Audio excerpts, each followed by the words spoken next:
Welcome back. This is week 13 of Fantasy Central. This is your host, Zach. I'm here with our very own fantasy expert, the guru himself, El Jefe. Hey, what's going on, everybody? How are we doing this week? Everybody should be doing all right, man. We're wrapping up this fantasy regular season here. How'd you do this last week? Let's talk about how you did this last week. Not good. Again, out of all the leagues that I'm in, which I believe is 11, the one I care about the most is the one I'm now doing the worst in. There was one I started like 0-9, and now I've won 3 in a row in that league. So the league I care about is the one I'm doing the worst in, and it's just been all bad.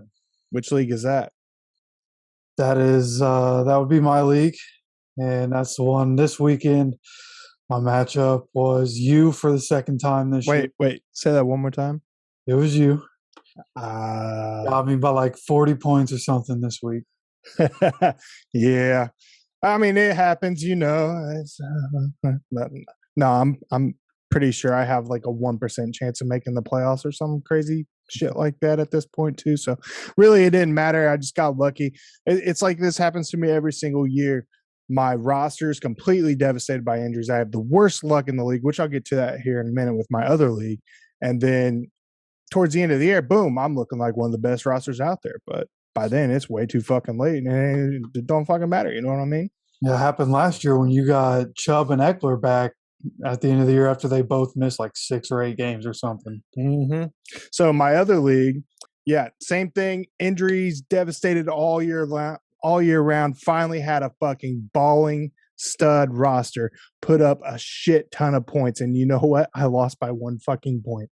Oh, no. Yeah. The next closest guy under me had like 35 less points than I did. But of course, that's my luck. Somebody else had a balling ass week, and I just so happened to go against him. So that's crazy. Did he play Leonard Fournette? Is that why? No. I don't think so. I can pull it up later. I'll check it out. But yeah, I don't remember. We both had balling ass teams. Everybody put up points, and Terry McLaurin ended up fucking me. Ended up putting up 9 points. I lost by 1.2 points or something like that. But it was pretty rough.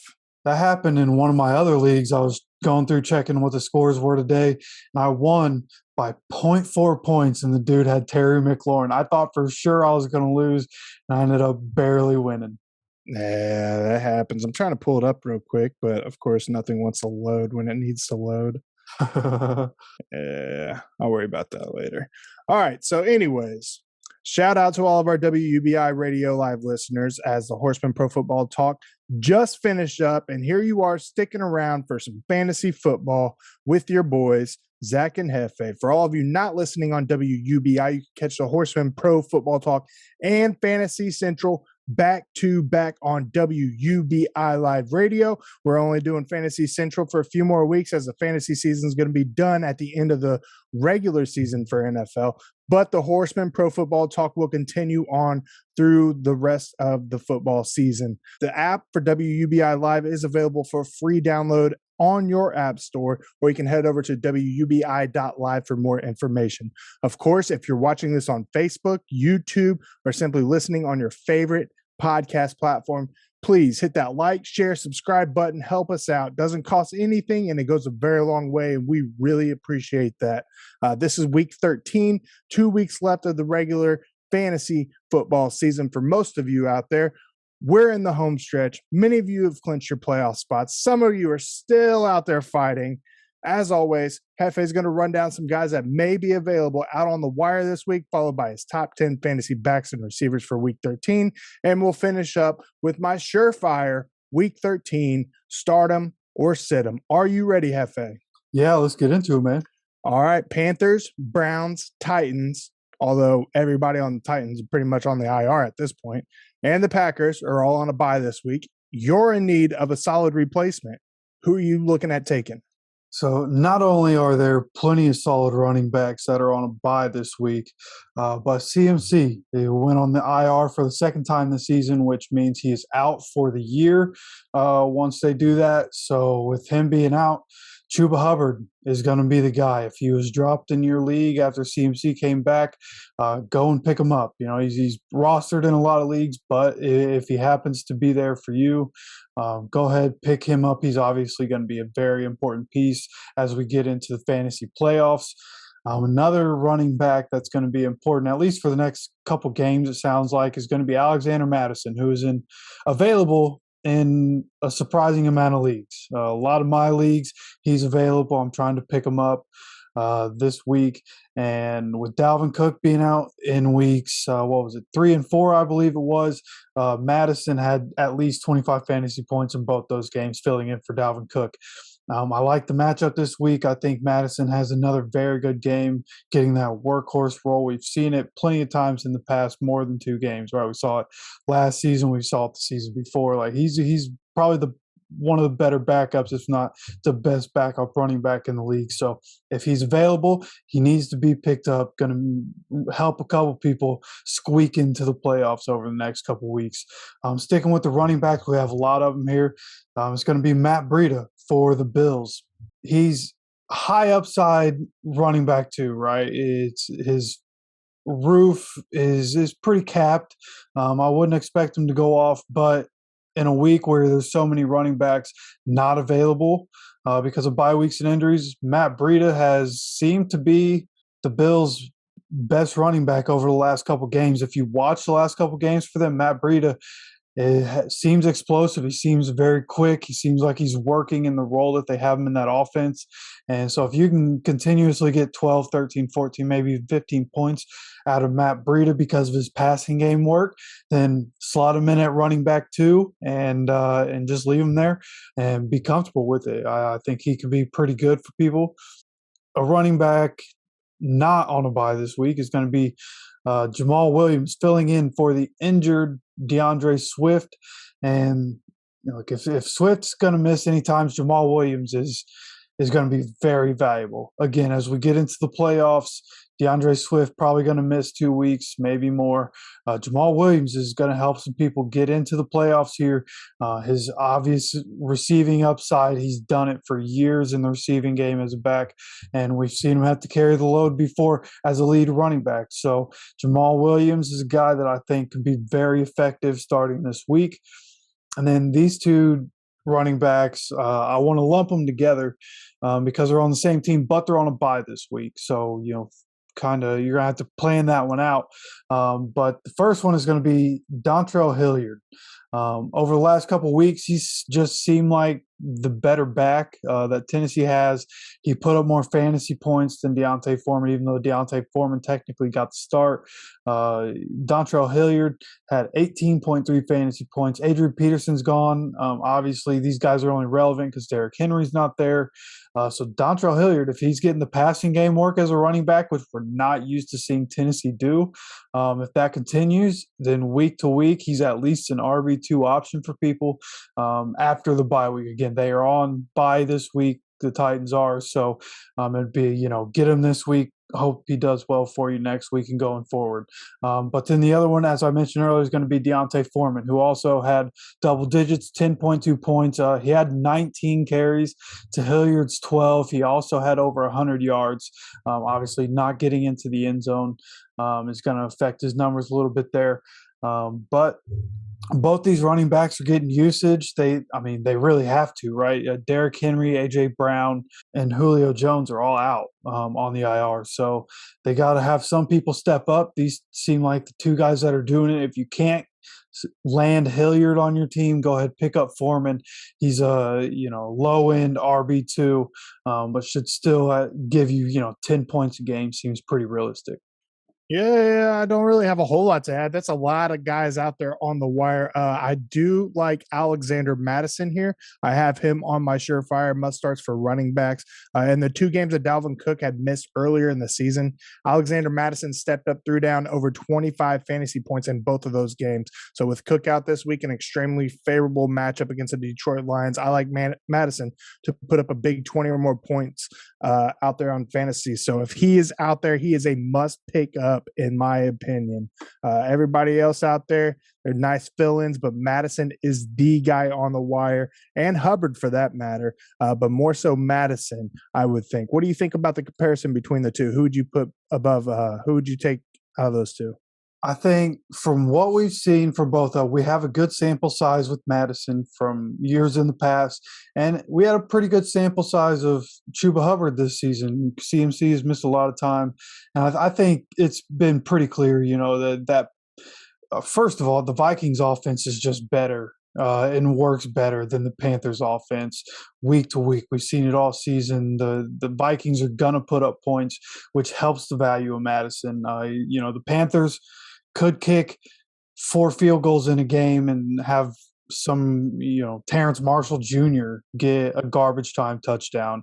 So I feel a lot more confident with Alexander Madison than I do Chuba Hubbard there. Excellent point. Noted. Is there anybody else on the waiver wire you want to talk about this week? I've got a couple receivers here. We talked about this first one last week, and this guy also on a bye. The Titans are on a bye, but Nick Westbrook-Ikhine didn't score very well, 10.5 points, with A.J. Brown and Julio Jones not in the lineup. But he saw the most targets. He was of the receivers, he was the leading receiver. And I think he's going to keep getting the targets as long as A.J. Brown probably going to miss, the bye week, and then probably going to miss week 14 as well, and then come back after that. So Westbrook-Ikhine keeps his value, probably going to end up double digits, 10.5, probably about as low as that score is going to get with the target share he's going to be getting. So you need to pick him up, as a desperation play going into week 14. You need to win your matchup to get into the playoffs. Westbrook-Ikhine as a flex option might help you there. Another guy is going to be Kendrick Bourne, who's probably going to be picked up in a lot of leagues this year for what he's done the last couple of weeks. And he's come out as Mac Jones' favorite target. Mac Jones looks for Hunter Henry in the end zone a lot of the time, but Kendrick Bourne, going down the field, he's earned a lot of trust with his quarterback, and he had 23.1 points in this last game. If he keeps getting the target share that he's getting, that offense is efficient. Mac Jones is accurate with the ball. He doesn't make mistakes. So Kendrick Bourne, I believe, is really going to help people getting into the playoffs and while in the playoffs. All right, noted. That's all we have for Jeffe's Week 13 waiver wire picks. Now we'll move on to his top 10 fantasy running backs for Week 13. As always, we will start down there at number 10. Number 10 for Week 13 is going to be Antonio Gibson, going up against the Raiders here, who are 30th in the league against running backs. And, Washington, if you've watched them ever since their bye week, their time of possession is crazy. The way they're working that offense, it's a lot of short passes. They're running the ball, but they're being efficient with it, right? So they're going to hold on to the ball. They're going to use Gibson to run the ball. He's been really good over the last couple of weeks. This game against the Seahawks on Monday Night Football was his best game of the season, and he's gotten better every week since the bye week. And again, the offense, they're not putting up a bunch of points, but they're controlling the game. They're staying on the field, and as long as that offense stays on the field, you're going to see guys like Antonio Gibson and Curtis Samuel and Terry Mclaurin continue to have some kind of fantasy relevance. So Antonio Gibson, again, they're not putting up a bunch of points. They take the time getting down the field. So he's kind of capped in what you're going to get from him. But I think a top 10 finish is in the cards this week. Comes in at number 10 for me. Number 9 is going to be Daryl Henderson, going up against the Jaguars. And this is a pretty easy one, right? It's the Jaguars. They're probably going to be up in this game. They're going to run the ball. Daryl Henderson has to get going for them. Like, they keep trying to rely on Stafford, and when they do that, they're losing games, and Stafford's making mistakes. Pretty much all the stuff people like to say about Carson Wentz, that's what Stafford's looked like over the last month of the season. And so I think they need to get back to using Daryl Henderson in a heavy amount and start establishing the run. They'll be able to do that against a garbage team like the Jaguars. He comes in at number 9 for me this week. Number 8 is going to be Cordell Patterson, going up against the Buccaneers. And He had a good game rushing. I don't expect that to be the case again, right? This is the Buccaneers. The run defense is really good, the best in the league. And Cordell Patterson has that dual threat ability, though. We all know about it. Used to be a receiver. He's going to get a lot of receiving work in this one. They're probably going to be down a lot, and they're going to have to use their best player on offense to at least try to get something going on offense. So I expect him to get a lot of touches. It might not produce a whole lot of yards, but if he gets 6, 7, 8 catches, he should still net a pretty good day. If they're going to get into the end zone, it's probably going to be him. So I think he comes in at number 8 for Week 13. Yeah, I like Patterson a lot. When I was going through doing my surefire stardom sit-ems, I was going to put Mike Davis on there, but he has just become so irrelevant that I didn't even deem him worthy of putting on here. And generally, when it comes to the Tampa Bay Buccaneers, whoever that running back is going against them, unless they're an absolute superstar, I tend to put them on my must-sit list. However, because of Patterson's passing upside, I kept him off this list. I think he will have, at the very minimum, a mediocre average game, still putting up anywhere between 14 to 18 points. He could break through that. He could get a lot of check downs in the flats, and he could hit the end zone a time or two as well. So you never know. His ceiling is very high. So I like that play a lot. I also like Daryl Henderson against the Jacksonville Jaguars or the Jags. I think this Rams team will definitely start to move forward and start to get back to the way they were playing at the beginning of the season. And Henderson's going to play a huge part in that. He's been pretty consistent for the most part for this year. So I think he definitely has another huge game against the Jacksonville Jaguars. And Antonio Gibson against the Raiders. Pretty poorly defending against running backs in terms of fantasy football. As you said, they rank 30th against running backs this year. So all three of those guys I can definitely see having pretty big games this weekend. So let's move on to number 7. All right, number 7 here is going to be James Conner going up against the Bears, and who are middle of the pack against running backs in terms of fantasy football. And what I think is going to happen here is the Cardinals are going to get up. The Cardinals are getting Kyler Murray back. They're getting DeAndre Hopkins back, but there's going to be some rust there. So what are they going to do? They're going to lean on James Conner to ice this game out and keep their other guys upright. And I think James Conner has looked very good this season. We've talked about it a couple times, and I think that he comes out of the bye week looking reinvigorated and dominates the Bears in this game. Definitely should get in the end zone at least one time, probably over 100 yards, couple catches. So he's going to be number 7 for me this week. Number 6 is going to be Jamal Williams. Again, if you pick him up off the waiver wire as he fills in for DeAndre Swift, you play him. If you've stashed him all year, you finally get your opportunity and maybe at a really good time, because we've seen before, whether he was with the Packers or his role right now with the Lions, like he always has that receiving back role. So he's always had some kind of value. And the reason you stashed him is in case the main running back gets hurt. And this is when it happens. I think he has a big game for the Lions. Minnesota's defense, not great. They have a couple guys hurt, a couple guys on the COVID list. So Jamal Williams should be a top 10 play this week. I have him at number 6. You know how I feel about James Conner. I have him on one of my teams. I am so excited to get him back in the lineup. I think the projection on him this week in that particular league is like almost 20 points, which is the top tier running back type of projected points that you're going to get in fantasy football. So I love James Conner. And Jamal Williams, I almost put him on my must start list this week, but I didn't. I was really debating it, but I think he will step in nicely for DeAndre Swift this week against the Minnesota Vikings. So I like both those plays there. And let's move on to number 5. All right, number 5 is going to be Elijah Mitchell going up against the Seahawks, who are a terrible defense. They're 31st in terms of fantasy against running backs. And that team all around is bad. The offense can't stay on the field. So whoever the Seahawks are playing, that's going to help the opposing offense's players in real life and in terms of fantasy.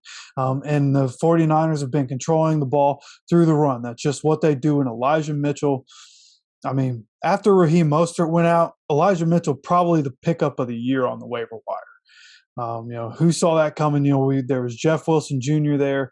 They drafted Trey Sermon. Nobody thought Elijah Mitchell was going to be that guy. He has been fantastic this year, even with a broken finger, coming back after only missing one game and coming back and taking the workload, and he's done the most with it. And I think he has another really, really good week, probably going to be like 150 yards in this game, at least one score. So Elijah Mitchell, my number 5 back for week 13. Number 4, guy we were talking about earlier, it's Alexander Madison going up against the Lions. This is a great matchup all around. They're 28th in terms of fantasy against running backs. And with Madison getting all the running back touches in this game, basically, he should have a top 10 week. I think he has a top 5 week. It really speaks for itself with what we've seen in the past. So, again, if he's on the waiver wire, go get him because he's going to be a top 5 running back this week against the Lions. I have him ranked number 4. Number 3 is Joe Mixon going up against the Chargers. And we talked about it week after week after week after week. Chargers can't stop the run. Chargers can't stop running backs. They're not going to be able to do it here because the Bengals have been pretty damn balanced this year, in terms of new age balance. If you have 30 passes and 20 runs in a game, that's pretty balanced for today. And the Bengals usually hit that mark. So I think Joe Mixon's going to have another fantastic day here. I could even see him getting the same numbers he had last week and maybe even more here against the Chargers. Yeah, I agree. I was going to put Joe Mixon on my must starts. However, if you have Joe Mixon, you already know you're starting him. So I left him off my list. But I did leave a little note here in my notes that a big game from Joe Mixon is coming against the Los Angeles Chargers. So absolutely would not surprise me if he ends up taking the overall number 1 top running back for the week. We've already talked about Madison. Like I said, the 2 games that he filled in was running back number 1 for Dalvin Cook earlier in the season. He put up over 25 fantasy points in both games. So I really like the matchup there with the Detroit Lions. No doubt he's well-deserved to be in the top 5, and I think he's going to prove that. And Elijah Mitchell, like you said, going up against Seattle Seahawks, who are just a complete garbage of a team. And actually, it's great to see that happening because I absolutely hate the Seahawks. But yeah, I like the matchup there too. So with that said, number 2. Yeah, these top 2 pretty self-explanatory, right? The number 2 is going to be the number 2 back in fantasy. It's Austin Eckler going up against the Bengals here. And as you can see, I think that Bengals-Chargers game is going to be a quick one. Running backs are going to get a lot of work in this game. Obviously, Austin Eckler for years has been great in the passing game. He's so good, so consistent. And that's why he's the number 2 running back in fantasy. So I think he has another good week. They have to lean on him because that offense, week to week, it looks different. Some days it just can't go.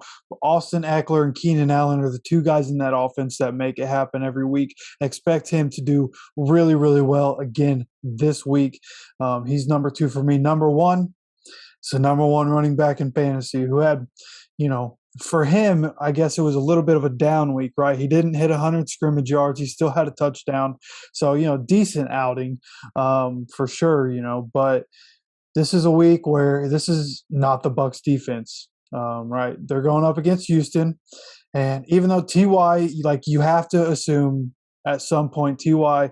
is going to get a long pass for a touchdown. So that takes some rushing yards away from JT and at least 1 touchdown away from JT. But going up against a bad defense and the fact that, they had to get away from the run game so heavy in the game against the Bucs, I think they're going to want to let JT do what he does best. The offensive line is going to road grade in front of him, and I think they have a really good game here. JT has another, 35-point game or so, probably 3 touchdowns in this one, if I had to guess. So go ahead and book JT for another number 1 finish. Yeah, can't dispute that. Like I said, I wrote down some additional notes on my notes that Joe Mixon gets the Chargers going to have a massive game. In the same game, Austin Eckler against Cincinnati. And, of course, the NFL's top running back this season, Jonathan Taylor against Houston. I had them in that order. Which are your top 3 in that order? So we are definitely on the same page here. All 3 of those guys are going to show up and put on a show for anybody out there watching. So real quick, you want to recap your top 10? Yeah, so top 10 for week 13. Number 10 is Antonio Gibson. Number 9 is Daryl Henderson against the Jaguars. Number 8, Cordero Patterson against the Bucks. Number 7, James Conner against the Bears. Jamal Williams comes in at 6 against the Vikings. Cracking the top 5 is Elijah Mitchell for the 49ers going against Seattle. Number 4 is Alexander Madison filling in for Dalvin Cook. Number 3, Joe Mixon against the Chargers. Number 2, Austin Eckler against the Bengals. And number 1 is the best running back in all of football, Jonathan Taylor. You're goddamn right he is.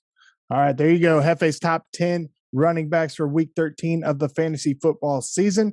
We will transition over to his top 10 wide receivers for week 13 of the fantasy football season.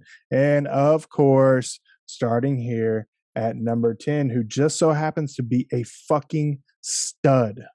Yeah, an absolute monster, and he should have a monster game here. It's going to be Justin Jefferson, somebody that if you listen to us week to week, you know, this is one of my favorite receivers in the league. I think he's a top 5 guy. He's so talented, and, you know, I think his opportunity is going to be limited here because they're going to be up and they're going to run the ball. Like, they're not going to have to pass the ball, but they can when they want. Kirk's playing great this year. Obviously, Thielen and Jefferson, you could put either of them into the top 10 week to week. They're both very good. I think Justin Jefferson is going to get his week after Adam Thielen just popped off in this last game. So he comes in at number 10 for me against Detroit. Number 9 is going to be Deontay Johnson against Baltimore, who's 18th in the NFL against wide receivers in terms of fantasy football.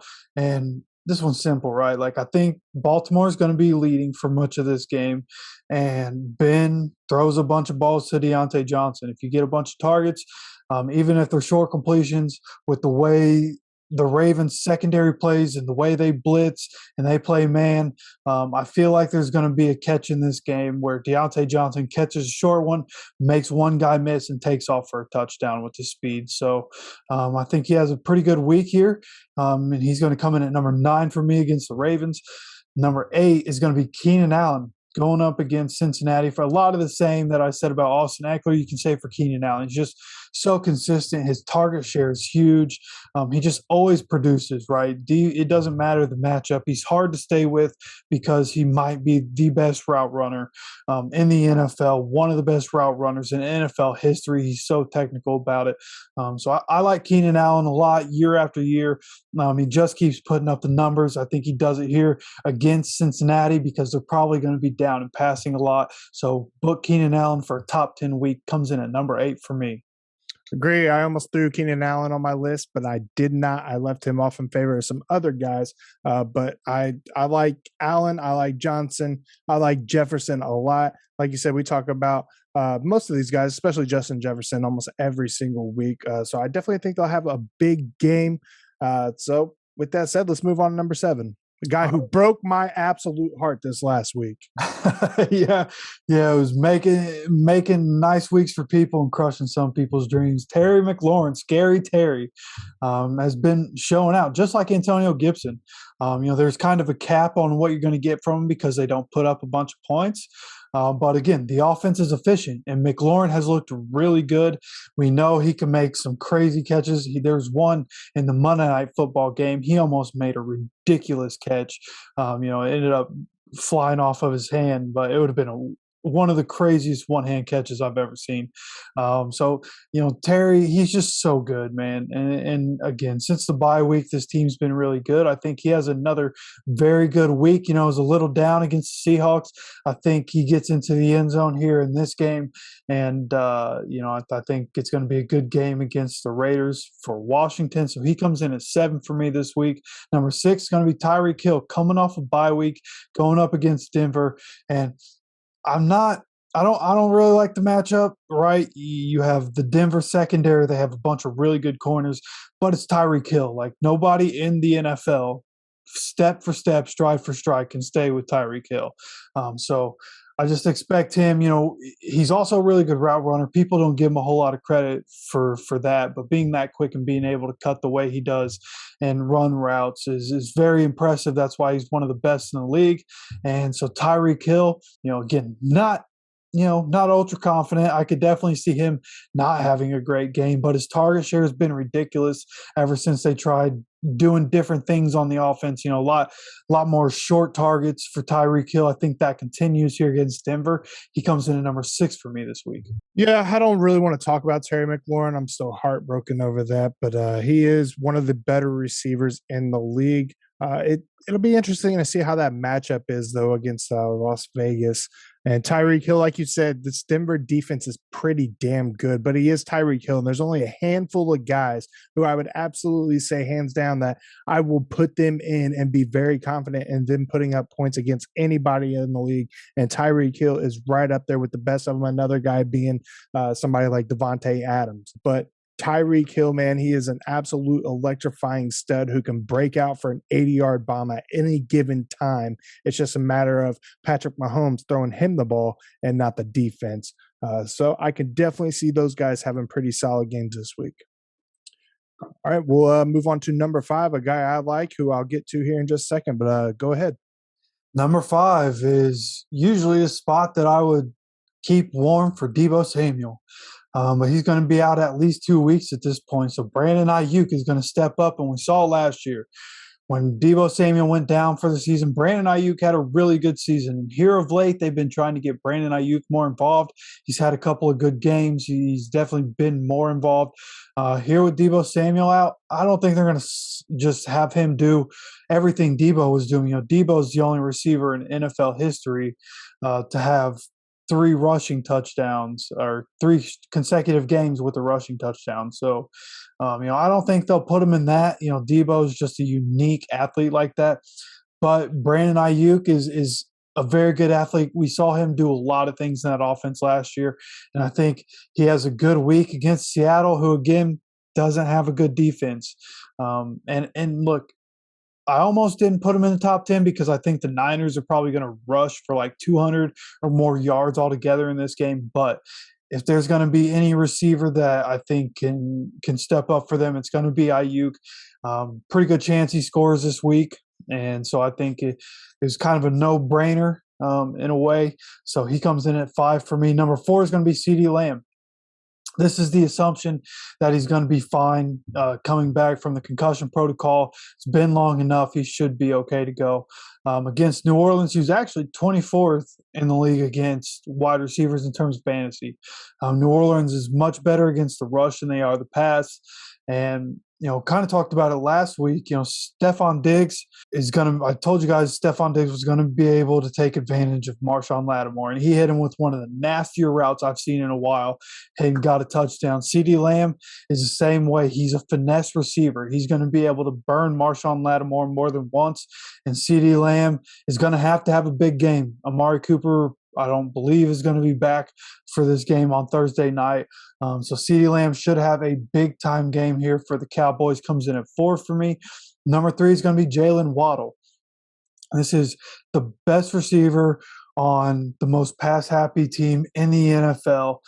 They're going up against the Giants here, who don't have the greatest defense, right? What they just did to Jalen Hurts, I think, was a good step forward for what they need to do. Will they be able to replicate that? Probably not completely, but I do believe that Jalen Waddle here is going to be able to have a nice day. We're starting to see that connection that everybody talked about that him and Tua had from college. We're starting to see that happen in the NFL.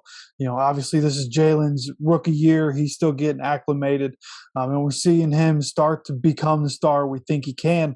And obviously Tua has been playing pretty good football over the last couple of weeks. So Jalen Waddle deserved a top 10 spot in my opinion. He comes in at 3 for me this week.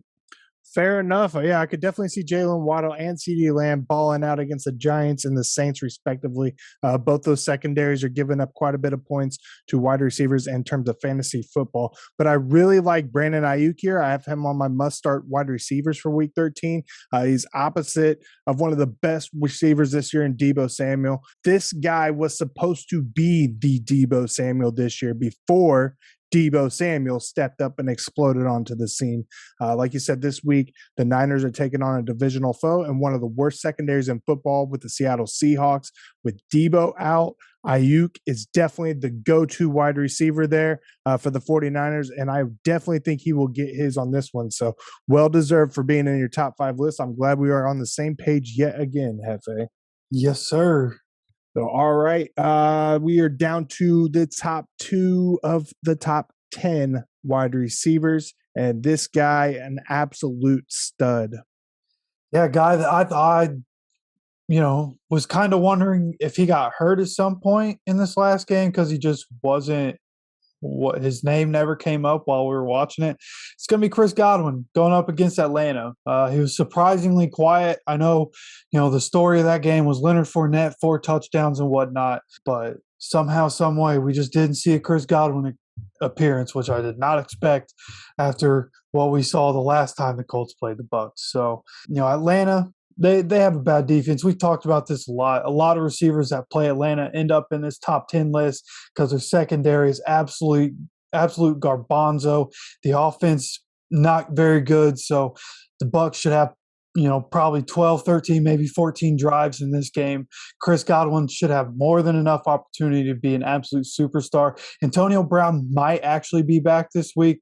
There's some talk about him possibly coming back. I feel like it'll probably be another week. Why bring him back against Atlanta when you can roll without him, but get him to practice all week and then practice next week, bring him back. That's my thinking on it. So I think Chris Godwin has a very good week here. He comes in at number 2 for me. Number 1 is going to be Cooper Kupp. And this one was easy. Devontae Adams is on a bye week. Cooper Kupp, the number 1 receiver in fantasy, going up against Jacksonville, even against a bad matchup where I think they're going to run more and that they need to run more. Cooper Kupp's still going to see a bunch of targets. He's still the favorite target of Matthew Stafford. And so I think Cooper Kupp, once again, probably going to get into the end zone right as Jacksonville. That's what Cooper Kupp does. So Cooper Kupp should have a very nice day here. Comes in at wide receiver 1 for me. Yeah, no doubt Cooper Kupp's going to get his. He's proven that all season long. With Chris Godwin, in terms of last game against the Colts, I think because the whole Leonard Fournette thing was just rolling, the Bucs were sticking to the game plan of letting that happen until the Colts finally stopped it, and the Colts weren't able to do it, which is probably why Chris Godwin and even Mike Evans to an extent was pretty quiet throughout the entire game. But I think Godwin definitely bounces back here against the Falcons. I will say that on the projections, Antonio Brown, he's on one of my teams. He went from not being projected anything to being projected 12 points now, which means that the people who make all the decisions here on ESPN believe that he may potentially be playing more so now than what they thought this morning. So that is definitely a development there. How effective he will be after missing, 5 games now or something like that is yet to be seen. But yeah, Chris Godwin's another one of those guys whose ceiling is through the roof, and this Atlanta Falcons team is not very good. So he should fare nicely. And same thing with your number 1, Cooper Kupp there. So you want to run down your top 10, recap it real quick for everybody listening?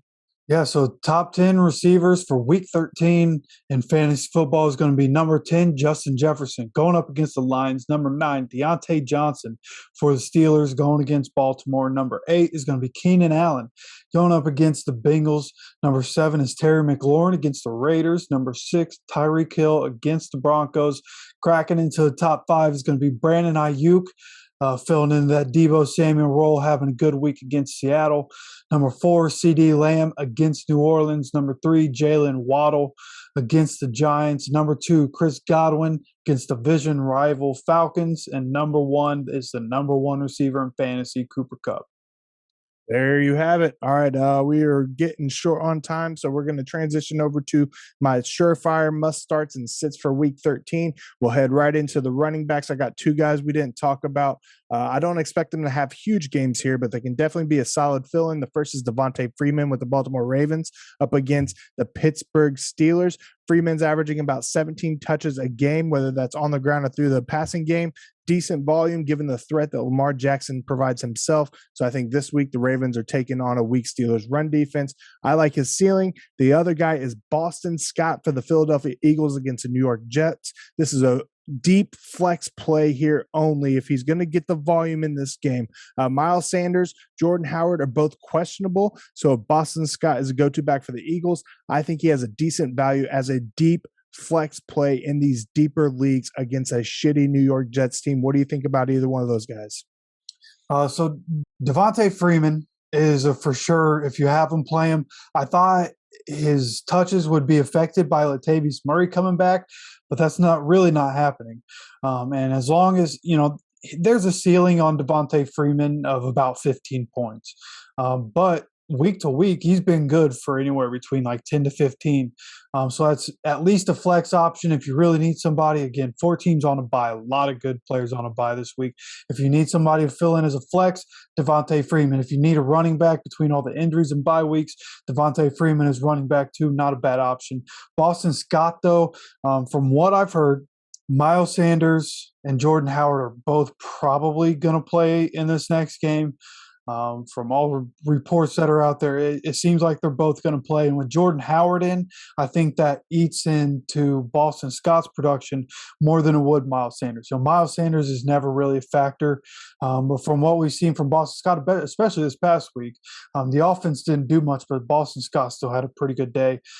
So what I think is going to happen is Jordan Howard comes back and gets goal line touches, which is going to take points away from Boston Scott. So even though Boston Scott might end up with more yards in that game, he'll end up with, 5, 6, 7 points at most, where Jordan Howard could have 15, 20 yards, but gets into the end zone once, maybe even twice if they hand it to him a couple times at the goal line. So, if I was in a bad situation, I need to pick one to play.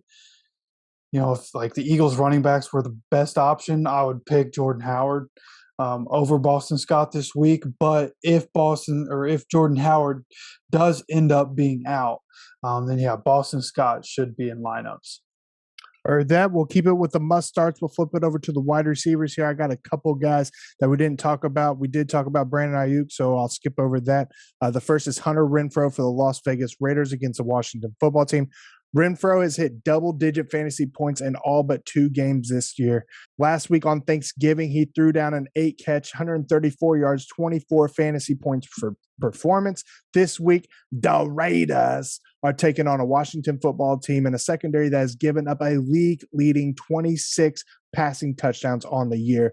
Look for Renfrow to hit that end zone a time or two, in my opinion. Another guy, Devonte Smith with the Philadelphia Eagles against the New York Jets. After back-to-back 20-point games back in weeks 9 and 10, Devonte Smith has struggled as of late, posting a 10-point game a couple weeks ago and a measly 2-catch, 4-point performance against the New York Giants last week. I think he bounces back big this week as the Eagles are taking on the Jets, whom I have ranked as the 29th worst passing defense in the league. You got any thoughts on either one of those guys?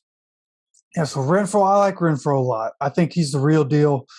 He's a great possession receiver. You'll hear a lot of people say that. They say the same thing about Cole Beasley, but he can stretch the field too. He's quick. He can get around people. He's real shifty, and he's good. He's just a good athlete. Hunter Renfrow is the real deal at receiver. I think as he continues to develop, can be a lot like we've seen from an Adam Thielen, or a lot like we've seen from a Cooper Kupp. So I think Renfrow week to week has to be at least in the flex for people. I made the mistake of taking him out last week of a couple of my lineups, and he went off, and I could have used him in a couple. So go ahead, keep him at least as wide receiver 2 or flex, maybe even a wide receiver 1. He's put up more than 20 points a couple times. So I like Renfrow a lot. And you didn't mention this, but while we're on the Raiders, I didn't put him in the waiver wire. I probably should have. It's going to be Fabian Moreau. With Darren Waller hurt, I think Fabian Moreau is a good option. We've seen him make plays in the past. If Waller's not there, he should see a good amount of targets. He's a good athlete at tight end, and a lot of people need tight ends, especially going into the playoffs. If you can pick up a tight end that can get Darren Waller-type targets and production, you're going to be pretty happy with yourself. So go get Fabian Moreau. But then I like Smith this week. He was a guy that I I thought about slotting in to the top 10, but, Justin Jefferson was just too good not to put there. So going up against the Jets, I think he should have a really good week here, come out, have another 20-pointer. The Eagles, after what happened last week, are going to look to put a lot of points on the board. I think they're going to be able to do that against the Jets defense. So slot him in to have probably a top 15 week. Heard that. All right, we'll move on to my surefire sit-ems, guys, to avoid, in my opinion. I'm going to start here with Ezekiel Elliott for the Dallas Cowboys against the New Orleans Saints. Zeke and Tony Pollard have been splitting the volume. Both have been doing pretty well when it comes to fantasy, but because of the volume split, the struggles the Cowboys have been through, the emergence of a possible COVID outbreak, and a tough matchup against the New Orleans Saints run defense, I'd be very weary about one of these guys playing this week. Another guy is Josh Jacobs for the Las Vegas Raiders against the Washington football team. Although he broke out last week on Thanksgiving with the 20-point fantasy performance, I think Jacobs falls back closer to his average of only 14 points per game this week against a very tough Washington run defense. Higher probability of a bust rather than a boom. So I'm not quite sure if I'd have a lot of confidence in Josh Jacobs this week. And the last group is a New England running backs against the Buffalo Bills. New England has heavily relied on their run game to complement Mac Jones during their surge to the top of the AFC standings. With 3 running backs capable of being the breakout star each and every game, the volume is already dramatically split. We talked about this either last week or a couple weeks ago, but it's still the same thing. They're facing probably the best overall defense in the league this week with the Buffalo Bills. So I would find somebody other than one of these 3 guys to start. What do you think, Jeffe? So for me this week, especially on Thursday Night Football, Zeke, there's been talk about, somebody asked him if he would want to rest, and he's talking about, he wants to play. I think they're going to be cautious with Zeke with whatever's going on with him. I believe it's the ankle. And Tony Pollard's looked pretty good. I think, going up against the Saints, they're going to use Pollard. They're probably going to use, extension of the run game kind of pass plays. Pollard should benefit from that. Again, I think, probably going to be pretty 50-50 in this one instead of their usual, 65-35 split. Zeke is going to be involved. He's a better pass blocker. He's a bigger guy, so he's better at pass protection. But I think they'll use Pollard more when it comes to running the ball and catching the ball. So Zeke, if you have Zeke, you're probably playing him. If you have Zeke and Pollard, play Pollard instead of Zeke. I agree. Any thoughts on Josh Jacobs against the Washington football team or any of the New England running backs against the Buffalo Bills? All those guys, every single one of them make me nervous week to week. You can't trust Josh Jacobs to even stay healthy through an entire game. So how many 20-point outings is he going to have? Probably not a lot, definitely not consecutively. And again, New England, they just use different guys week to week, and they change the offense depending on the opponent week to week. So they all make me nervous. There you go. All right, we'll run down my must-sit wide receivers real quick. I got 3 guys on this list. I'm going to start with Emmanuel Sanders for the Buffalo Bills against the New England Patriots. Look, this Patriots defense has been absolutely dominant the last few weeks. If your name is not Stephon Diggs, I'm sitting you this week. Given the Bills' recent offensive struggles, I'm very hesitant to play players like Emmanuel Sanders this week against the New England Patriots. Another guy who has been pretty damn hot recently, but I'm going to sit this week is Darnell Mooney, the Chicago Bears against the Arizona Cardinals.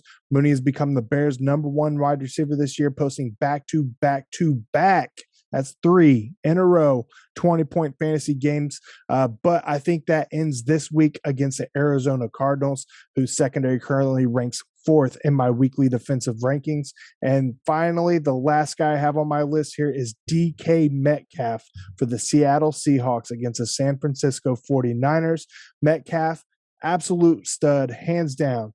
But what in the world has happened to the Seattle Seahawks? I think everybody at this point has checked out, including DK. Over the last 3 games, Metcalf has put up 5, 7, and 2 fantasy points, catching a total of 8 balls on 20 targets. The uncertainty is very worrisome.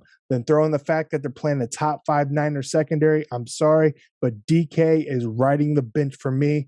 Any comment on any one of those guys? So Emmanuel Sanders, pretty much a guarantee. He's a third receiver at this point. We were hoping he was going to be able to do something. He looked pretty good for the Saints last year. But his age is catching up with him. He's not getting targets.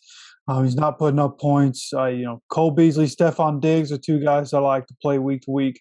Emmanuel Sanders, don't worry about him. Darnell Mooney is a hard one to sit, but I did take him out of every single one of them. I have him in like 7 leagues. I took him out of my lineup in every single one this week because I don't trust that offense. Justin Fields may be back. He may not. If he is, I think the offense from a passing standpoint is worse off for it. It's obviously been better for Darnell Mooney with Dalton in the lineup. So I like, if Andy Dalton plays, I like him a little bit more. But again, that Cardinals defense isn't one to play with. That Chicago offense isn't very good, so I don't trust it this week. And when you're talking about the Seahawks offensive line sucks. Russell Wilson is now a pocket passer. He barely moves out of the pocket, so there's no running threat from him. Nobody has to spy him. They're with Chris Carson out. They don't have a running threat. Alex Collins is garbage. So is DJ Dallas and Penny, Rashad Penny, all the backs they have. Nobody can do anything. So what teams are doing, since there's only 2 receivers you have to guard in Seattle, that's their whole offense is a quarterback and 2 receivers. So you bracket covers the receivers. You have a linebacker probably manning up on, or maybe even doubling up on the tight end half the freaking game. So there's no way either of these receivers are going to have good value. If any of them does, it's Tyler Lockett because he has, burner speed. I know DK does too, but he doesn't have the ability, it seems, to be able to get past defenders in a way that Tyler Lockett does. That comes down to technique. That's something he needs to figure out if he wants to really be one of the best receivers in the league. But especially this week, probably going forward for the rest of the season, DK, put him on the bench. There you have it. All right, that's all we have for you guys this week. Is there anything you want to talk about real quick before we head out, Jeffe? No, pretty much covered it. Fabian Moreau was the only thing I didn't have in my notes that I wanted to cover, and we got to it. Awesome. Well, we appreciate you all tuning in. Hopefully, Jeffe and I were able to provide you with some insight to help get you an advantage in your fantasy league. If you're looking to take your team to the next level, we offer some premium exclusive content you can only find on horsemansports.com. Head over there, check it out. Special limited time founders deal is available. You do not want to miss out on that. That's horsemansports.com. As always, special shout out to all of our WUBI live listeners for tuning in. You can catch the Horsemen Pro Football Talk podcast and Fantasy Central on WUBI Live every Thursday at 4 p.m. Eastern Time. The WUBI Live app is available for free in your app store. Just simply visit WUBI.live for more information, or you can stream over your internet browser. How easy is that, Jeffe? It's as easy as it gets right there. Absolutely. Good luck to you all this weekend. May the odds forever be in your favor, and we will see you next week for the final week of the 2021 fantasy football regular season. Until then, I am Zach. That is Jeffe. Thanks for tuning in, and we'll catch you later.